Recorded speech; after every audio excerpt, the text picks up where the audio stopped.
welcome to the ADNA Presents. Today, we're very happy to have Saffron Henderson joining us. So honored to have Saffron because of her solid voiceover career. She is also doing audio description and animated series, and her credit list on IMDb is 2 miles long. It's so exciting to have her a part of this. And thank you for joining us, Saffron.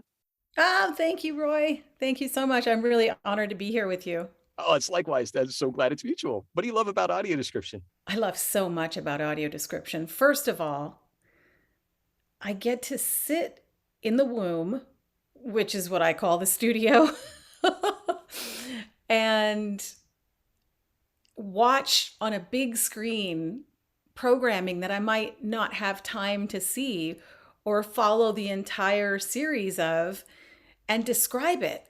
And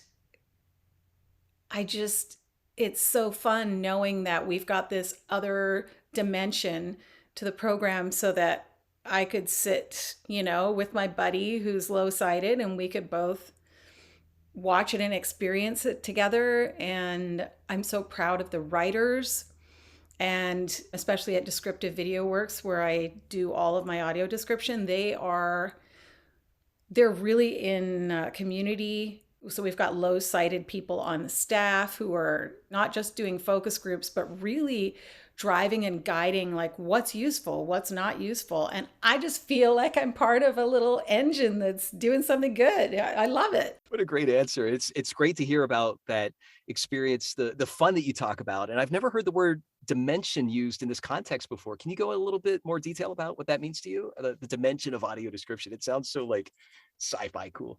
I think that when it's done really well, it's unobtrusive.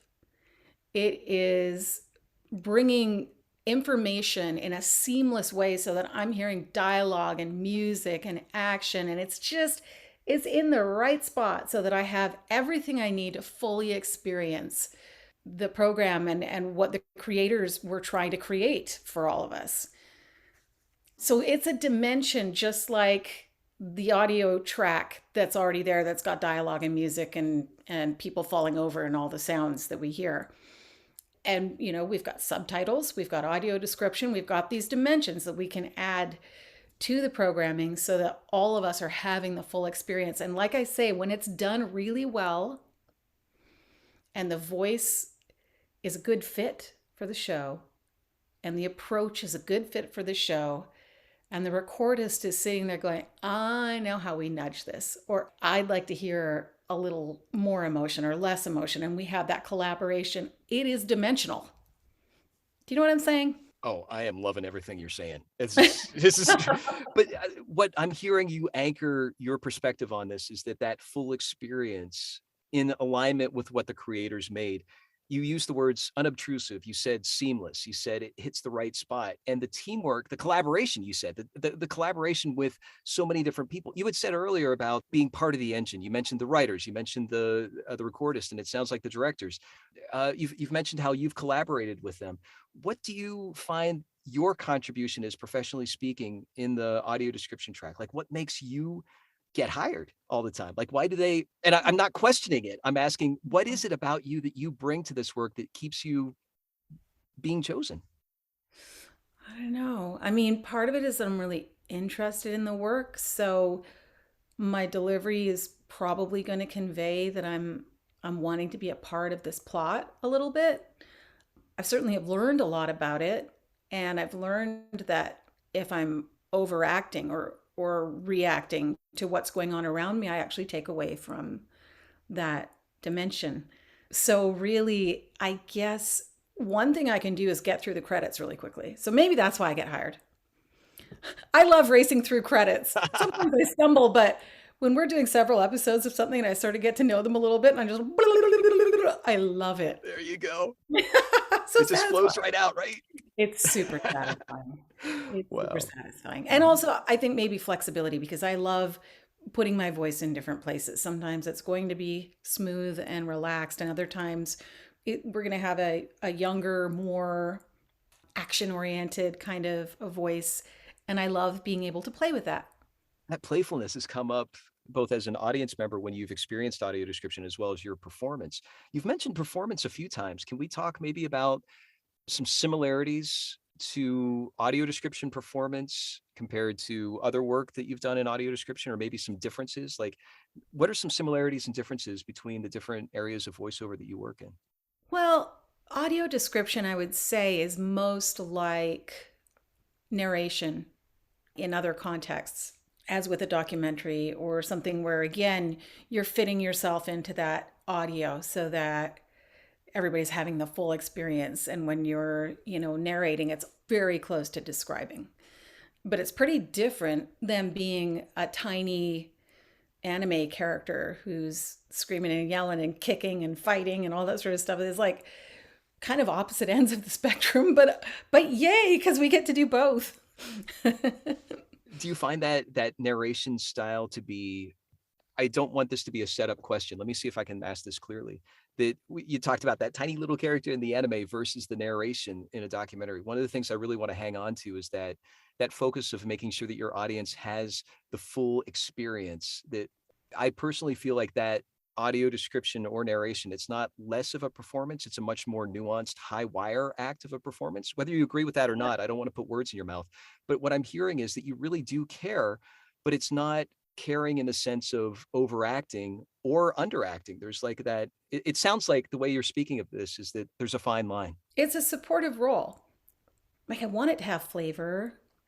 If there's something that we can't possibly describe as dramatically as it's happening, it's like when you're on a freeway and you're going really fast and you just barely move that steering wheel and you're in the other lane.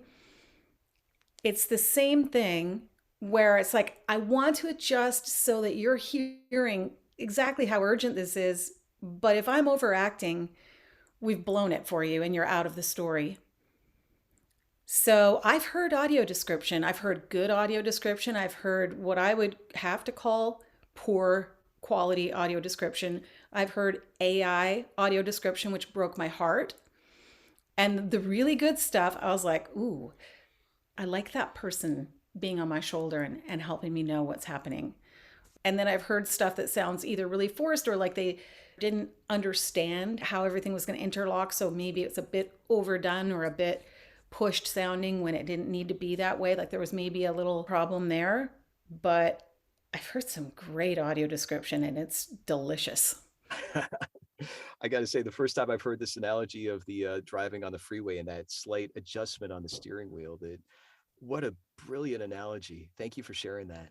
Oh, That thank you. that's so cool. That's like Yeah, you could run with that. It's so good. And as you also said, it's like understanding the differences of what quality means as far as the performance goes, as far as the voice talent. We're not talking about the writing or the mix or even how people are turning it on. We're just talking about how you take that script and bring it to life in a way that supports with flavor, you said. I'm so well, you said you used yeah. the word nuance, which I really appreciate. Yeah, it is nuanced. Let's talk a little bit about some of the challenges that you've had in audio description. If you're comfortable sharing something as specific or as generalized as you'd like, a challenge that you're really proud that you overcame.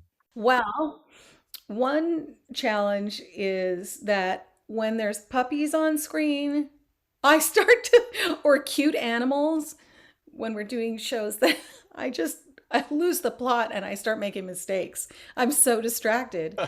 The other thing is when there are sexual scenes, also totally distracted, and then we wind up keeping having to go back to it, and I'm like, I'm sorry, I don't want to see it again. I can't concentrate. That happens every once in a while. It's pretty funny. Uh-huh. So another challenge is the first audio description job I did. I needed to be a 14-year-old British girl for that was going to be the narration. And so it was a stretch right off the bat. Being an actor really helped. But it was a great challenge because it was a full series. So I needed to stay in that voice, come back, several different days in that voice, getting through, I don't remember how many seasons, but that was a challenging experience and I loved it. And I'm imagining that with that series, we did not add any puppies just to make it even more that thankfully, There were hopefully. horses, though. There were Oh, those beautiful are cute. horses. Oh, another challenge is Uh-huh. that I start to cry right where the creators would want you to cry. Mm. There I am describing the audio, crying. So that's super embarrassing, but again, I'm in the womb. I've got my recordist. They're all so lovely and so supportive, and I can be vulnerable with them. And if I say that really, really reached me and now I need to have an actual cry, they'll just wait for me to get through it. And I do want to bring tenderness to those moments, but my little emotions just go too far and spill over sometimes. And that is a challenge.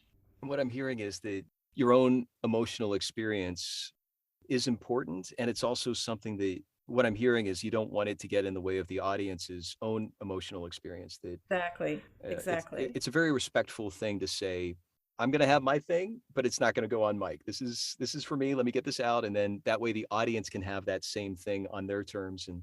And it's a very respectful way to treat our audience. And I love how you shared that. Thank you. Thanks. What about where you see audio description headed? Where do I see it headed? Well, first of all, I just want to report that we've had live audio description at the Olympics and other huge events, and I'm so proud that this work is being done. I don't know if I could do it. I mean, that sounds really tricky. But anyway, there are experts doing this from DVW and other, other studios, and I love that. I want more of that. I want us to be able to show up and narrate just everything.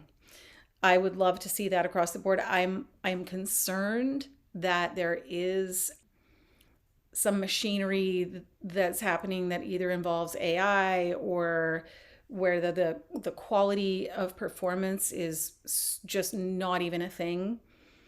And the idea of it being robotic in any way is really scary to me, and I really don't want that to continue, and I really want the audiences to have just super high quality, just doing the material justice, doing the audience justice. So I would like to see more caringly produced audio description and just all across different genres, across different platforms. I don't know. What do you think? Where do you want it to go? Oh my gosh, you've covered a lot. I think that one of my favorite parts, and I'm hearing you say this, that it is a respectful treatment of the audience, that the work that you've done historically in audio description as well as in other aspects of your performance, that there's a care that you've brought to the work, that you've done the work to be able to bring your best performance so that the audience can fully immerse themselves. When I go back to earlier, one of the things that you had said was to have that full experience and Mm-hmm. to be able to say to our audience, we're going to give you just the bare minimum and you should be pleased with that. And that should be enough. Seems like such a discriminatory position to put our audiences in, particularly when blind professionals are also involved in this work. It seems very hurtful in whether it's intentional or not, I don't think matters. And I think that if I were to have my dream and a lot of the work that I've been focusing on, this podcast is another example, is that by interviewing professionals like yourself, the way that you share what you do, I think it helps up and coming blind or sighted performers respect this work in a way that needs to be respected. And it also helps our audiences understand the nuance of what goes into this work in a way that gives an appreciation that it kind of peels back a little bit. Like I feel like you've let us in on your process a little bit, and thank you for sharing that. That gives us a way to understand. Oh, Saffron does this, and if I'm listening to something and I don't feel like I'm a part of it, there's something missing that I don't get when I listen to Saffron's performance. That kind of conversation happening with our audiences, I think, will help elevate this work to continue to go in the direction it's going. Mm-hmm. How's I'm, that?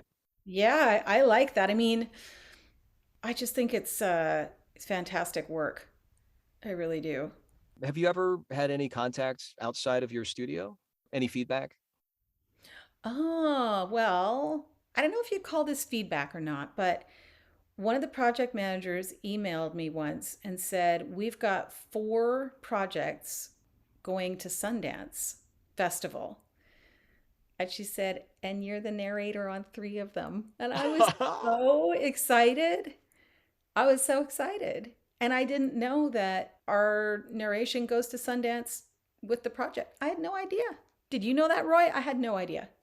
Everett Bacon, I think, was helpful in getting Sundance to have audio description. So I'm going to make sure that he listens to this part. but I was so what I'm hearing, excited. but what I'm hearing is that out of those projects, you were chosen, and that is a form of feedback that you bring. Oh, I felt like I won an award. There's no Yes. award for me, but I was like, what? I'm going to Sundance. Congratulations. Isn't that funny? But it was Oh, one of wow. it was like a moment where I went, "Oh, this is so cool." Because the work was so great that they were sending, and it Hmm. had us on it. We were part of it. So we're getting to be part of some pretty amazing projects. Yeah, it kind of went outside the womb on that, didn't you? I kind of went outside the womb. Well, I mean, it's like my husband was a scout for the Red Sox and he got a ring. He was a baseball player for 14 years and never Oh. got one. But as Hmm. a scout, he won a ring. So, what a great career. Wow. Yeah. Yes. So it's kind of the same thing where you feel very much honored to be a part of that even though your work's maybe not the biggest part of it. It's an important part, and it's so cool to hear that's the kind of respect that you're given from your company. It's got to be Oh, something to then celebrate. when she told me that, I literally just was like my jaw dropped. I thought, "What? Wow. The reach. It's so neat." Is there anything else you'd like to share with our audience? Do you think, at one point in another context, you were talking about a little bit of a race to the bottom with audio description. And do you think it's because it's being mandated? Is that a response to it being mandated? And do you think that the producers, like on a large scale, are just like, let's just get it done. We have to do it. We don't want to do it. It's legal. What do you think that's about? I do have a strong opinion, and it's Okay, well, just I an want to opinion. hear it. I want to hear it. When I look at the audio description projects, 7,200 plus titles that have audio description, and I see that 1/2 of 1% of those are mandated, at least in the US, that tells me something. That tells me that there is something else there. There's an opportunity. I like to say there's probably negotiations behind the scenes that are happening that make that happen. Maybe like an unofficial mandate, so to speak, like do this or else. I don't know, but what I Or do it's a know, standard. It's a standard for great production. Maybe that's what it is. what I'm seeing is that this race to the bottom is not sustainable. That there's some really brilliant voice talents that have been unable to continue in this work. That there's been some blind professionals who have been taken advantage of in ways that don't seem fair as far as compensating for the value that they bring to this work. Hmm. So in my dream world, I think there's a very specific kind of advocacy where when we do say, let's find ways that our audiences and our professionals are respected, that will help change the race from how cheap can we make this work or how fast can we make it to how inclusive can we make it, how great. We talk about quality and excellence since day one on this podcast. What is quality and excellence? And to chase that instead of, hey, look, we just shaved another few dollars off and we just made this happen even faster than we used to, and we cut these extra rolls out of the performance. That doesn't seem like it's going in the direction that's going to be fair to our audiences, in the same way that sighted people are able to have the best entertainment experience with all the streaming services competing against each other. It's not, hey, look how cheap this production was, but look how immersive and powerful this experience was, and what a great series. I have to subscribe to bloody blah streaming service because they're providing us the best experience. I see an analogy there that if audio description follows in that path, how great can we make this work? That there's going to be a different kind of race. And I'm excited about that. And I'm excited to see that these conversations are happening, that having you on here elevates this work by you being able to share what you do and the quality and excellence that you bring to it. it's really exciting and it feels satisfying to know that that's the direction. So let me go back to the question about the mandate. I feel like the mandate is an essential part of this. I do not want to say we should not have a mandate. That is not my message. But what I am saying is the mandate is for quantity right now, and that there's another focus that we can bring to this, which is quality. And that is kind of subjective, and that's going to be hard to come across, but I think it's on its way. That's great. I like that. That's encouraging. It is. And there are streaming services that have really high standards that are doing quality control on our audio description. Thank you so much for doing that, because if we come back into the studio to fix something, I'm thrilled. Mm. One of the cool things that is happening related to that is that blind professionals being involved in this work brings that quality up. There is a direct correlation there. Tremendously. I actually studied to be an audio description writer. Like they took me through a training and I failed. Well, I kind of, okay, it wasn't like that. It was like we got to the end of the training period and they were like, we just would really need to babysit you a lot for a few months and we don't have time. We've got a lot of projects. I'm so sorry. We're going to just keep you narrating, but thanks for trying. And I was like, what? I wanted to write. But because I wanted to do it all. I would love to be involved on any level. But guess who tried to describe too much in their writing and was maybe not always focused on keeping it sort of seamless, and was more like, well, they have to know the color of that guy's hat because it was, like it was crazy what I was doing. It's not crazy. And I got better and better at it. But the work that goes into that writing, I spent 10 hours on a 10-minute piece or something. And I can tell you they work so hard, those writers, to fine tune the language. And it's tricky. Like I read scripts where I'm like, oh, probably this would make more sense than that, because or a writer will make a little mistake because they were probably up till 3 a.m. writing it. And I can see that it's not, we're never going to do it perfectly as writers or narrators, I don't think. But I so respect the work that that writer does to put words out there artfully and yet simply. And one of the biggest things I learned was you've got to give people's brain a minute to catch up with what you just said. You can't hammer them with details without letting it ever land, or else we don't keep up. So I learned a tremendous amount about this process. And as a narrator, I really appreciate what they do. It's beautifully said. This is such a great conversation, Saffron. Thank you for this. Thank you so much. Could I ask you to share how people can follow you on social media or? Oh, yeah, yeah. Yeah. See, I'm going to this at the end of April. I'm going to KamehamehaCon, which is this big Dragon Ball convention. And I don't do conventions, and I haven't done, I've done maybe two way back when, and all these voices that I recorded in the 90s, like Son Goku and Son Gohan for Dragon Ball. Like I was the OG, for those of you listening, I have gray hair, the OG voice for the English dub of those. And I've Wow. always sort of just avoided any sort of convention type things. And then they asked me just a while ago, and I was like, oh, okay, I'm going to go. And then they said, well, you got to promote us on social media. And I'm like, oh, what social media? So I started an TikTok account and an Instagram account. And Very the cool. Instagram is at saffron.voice. That's on Instagram. And on TikTok, it is at Saffron Voice. Just like that. Very cool. Thank you for that. Very excited to be following along, and it's got to be neat to see how that experience happens for your convention It's going to be crazy. there. I can hear the excitement in your voice.